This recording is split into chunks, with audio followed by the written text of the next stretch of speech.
We've got Dr. Obadiah Mailafia, who is an economist, joining us this morning to give his perspective on how these things are all playing themselves out from, of course, an economic perspective. Good morning, and thank you for joining us today. Well, we did hear the Minister of Finance after the meeting they had with the Vice President at the NEC meeting, referring to one of the NBS's report that the country was going to get into a recession. But first, give us your impression of how we're managing all of this, because economists and health practitioners at some point were divided as to whether or not we should ease the lockdown and the modality that we ought to adopt. What do you think of it? Well, to be honest with you, if I were to give the government a performance grade, and from F to A, I would give them a C. A C is a gentleman's grade. He just about made it. A is excellent, B is upper second, when very good. I wouldn't say excellent, I wouldn't say very good either, but I would say passable. What they've done is passable. It's been lukewarmish, it's been amateurish in part, but generally I think they've made the right noises, and certain steps have been taken that I think are reasonably good. The 1.1 trillion intervention fund for manufacturing and the real sector. What do you think we could have done differently? What do you think we could have done differently in any of those areas? Well, what they would have done differently is to be more proactive. We should have had a database of the most vulnerable people in this country. We don't have to wait until a crisis like this, so that the interventions are targeted and are on point. Unfortunately, this pandemic has exposed the weaknesses of our institutional architecture as a whole, that makes it difficult to really target the most vulnerable group. And if you can't do that, what you end up doing is giving the palliatives to people you know, to the members of your party, and generally a very, very sinister picture is painted there.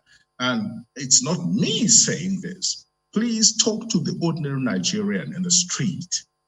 Eventually, we heard, and I think she said, the minister said that the governors are now in charge of distributing some of those measures. So in that case, can you say the same thing? Government is government. Government is government, whether federal, state, or local. When I refer to government, I'm referring to government as an institution. We've heard some interesting noises from Cross River, where Governor Ayade has been all out in the streets, has canceled some taxes, petty taxes on the harassment of farmers and petty women traders for tax collection and so on. I think these are very welcome gestures. He's also declared that, thousands of youths will be employed in public works schemes.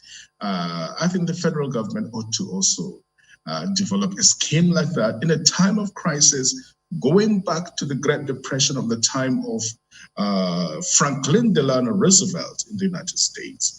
A wise government that cares about its people, and especially about its youth in a time of crisis, would do programs of this kind in order to get thousands, if not millions of youths back to work, put at least some amount of money, consumer demand in their pockets, thereby boosting aggregate demand, which in turn will boost growth and long-term sustainable development.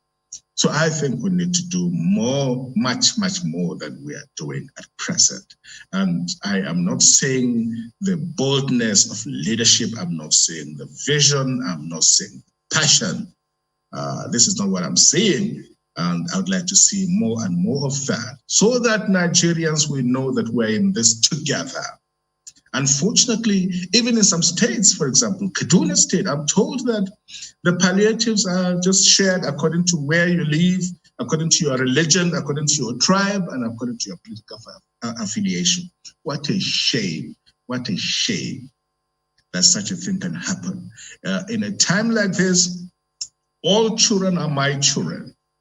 Anybody that is sick is my relation. Anybody that suffers belongs to me. And as a leader, I must reach out to everybody, regardless of how they pray, regardless of how they speak, and regardless of their level of income. This is the time to bring our people back together, not to divide them.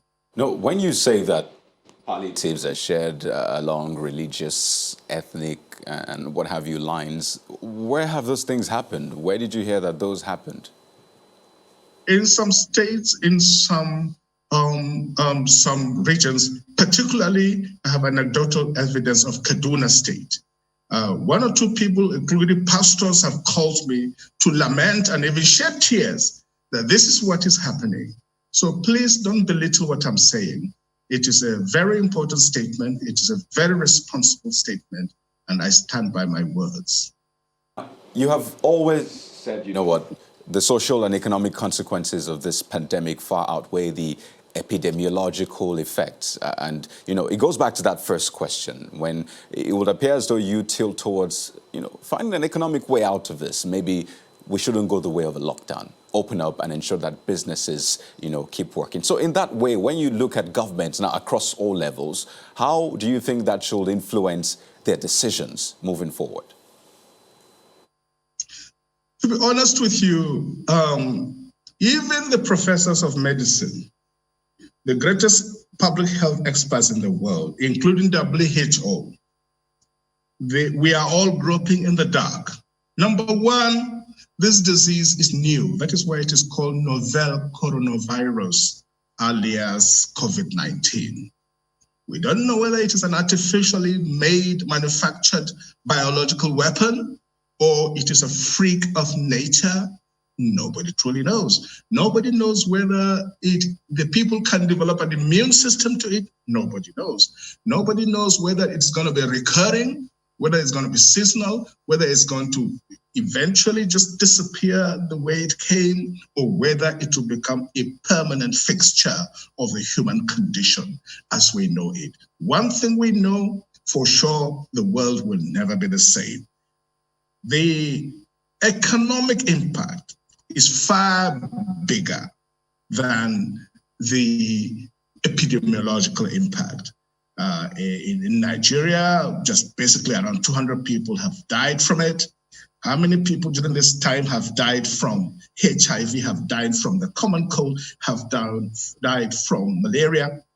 Far more. And in fact, what is more frightening is that more people have died from the lockdown.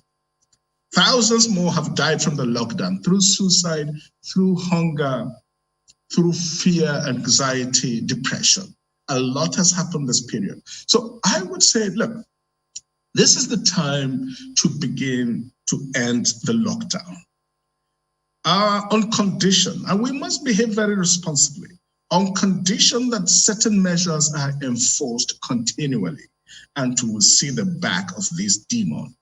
First of all, forcible wear of mask in public. All, concentrated areas must have hand wash basins, sanitizers, basic social distancing being kept, and still big time events still being out of reach. Now, some states have declared that for the next 2 weeks, churches and mosques will be open. I think it's a very nonsensical thing. It is very dangerous. Either you release it for now, or you say, look, you are suspending the lockdown, but enforce that rule that no gathering. And we need to keep that in place, not open it for contingency reasons. It is sentimental, it is irresponsible, and we have to work and think better than we're doing. And as far as I'm concerned, the economy is at the verge of collapse. The government revenue are teetering on the verge of bankruptcy. A lot of issues are very serious that require that we really get the great Nigerian people back to work, and to do so in a measured and systematic way that will not, go off this conversation. Further spread. Just before we go off this conversation, Dr. Mailafia, you have talked about how badly hit the Nigerian economy is, and a number of people have also agreed, you perhaps as well, that the worst hit are the micro, small, and medium enterprises.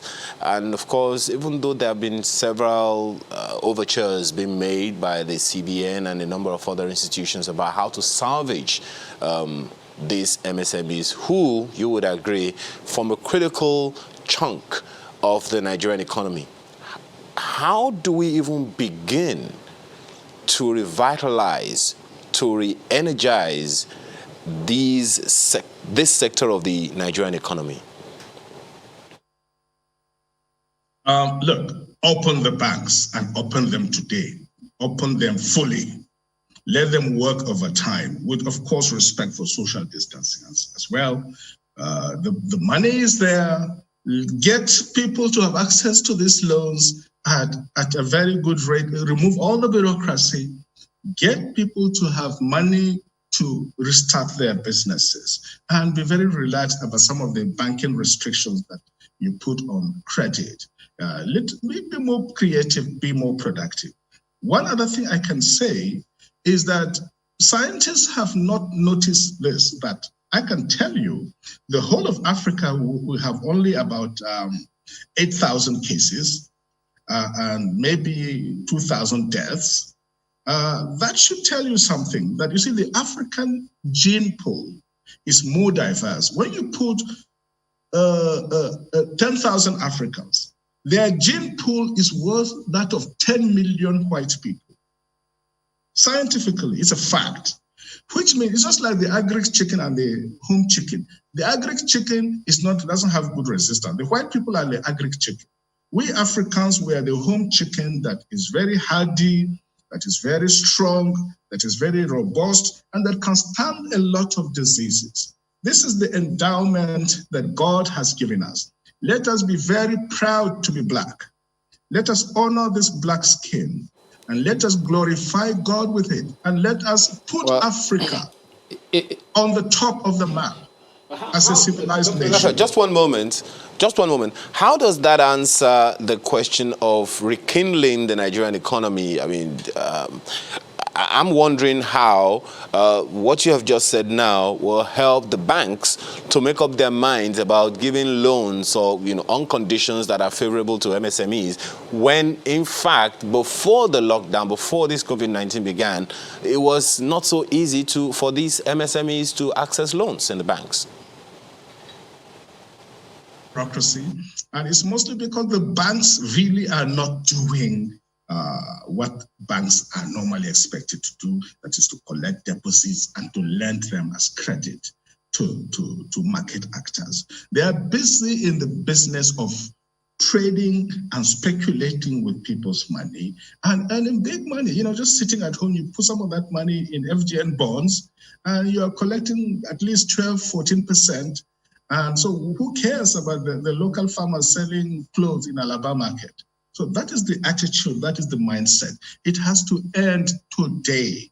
We need to look out for that little, woman struggling with her children, give her access to credit, open up opportunities, and we as a nation will be able to overcome the current predicament. Now that's probably...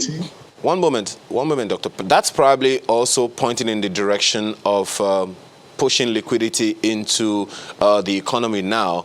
A PricewaterhouseCoopers survey last month indicated that that's the number one concern. 22.4% of top business owners in Nigeria looking at liquidity as the number one concern that they have, as even way above, retrenching staff or job losses and all of that. How do you see that being addressed?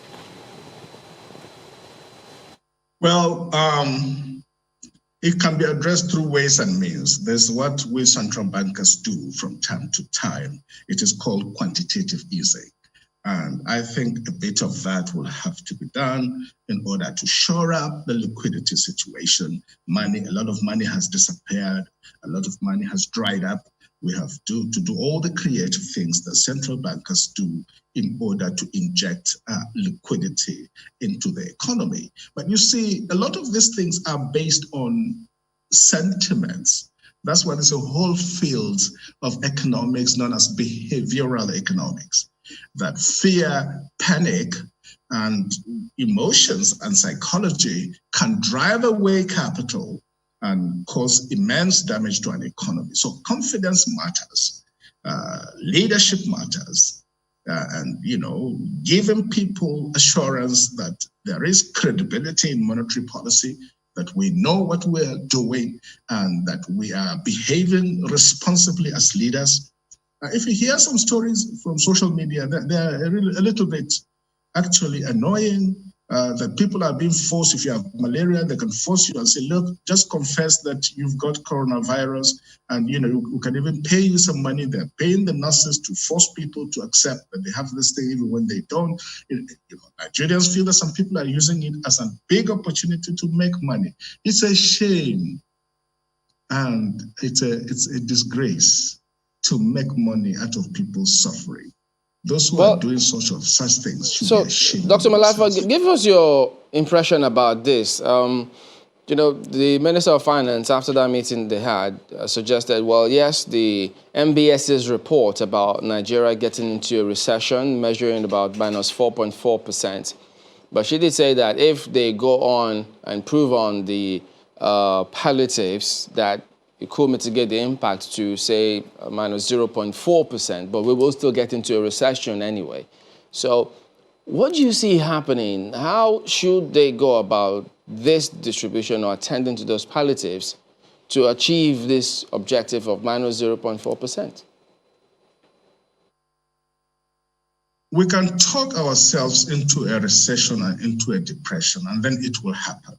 That are what you call self-professing, self-fulfilling prophecies, which I hope our rhetoric will not encourage.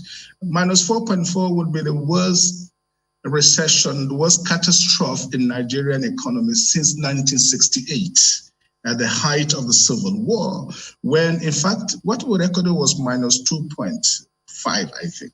Yeah, so minus 4.4 would even be unprecedented.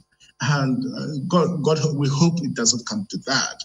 But we can talk ourselves into a recession. We can behave ourselves into a recession when we show creativity, when we show boldness, when we show leadership, when we stand up to be counted, and we stand with the people in their struggle for a better life. A recession need not happen. After all, we are just getting out of one in the last 2 years. To plunge back into another will be a catastrophe. And secondly, the new normal would be a world without oil. Let's face that. Let's bite the bullet. Let's begin to restructure the Nigerian economy now to reduce our massive dependence on oil, which today accounts for 50% of our government revenues and 94% of our foreign earnings. That situation is totally unsustainable. And this crisis has exposed our weakness and our vulnerability like nothing before. So please, let's wake up and smell the coffee. All right, then. Good place to let it go. We do appreciate your thoughts this morning, Dr. Obadiah Mailafia, an economist. Thank you very much indeed.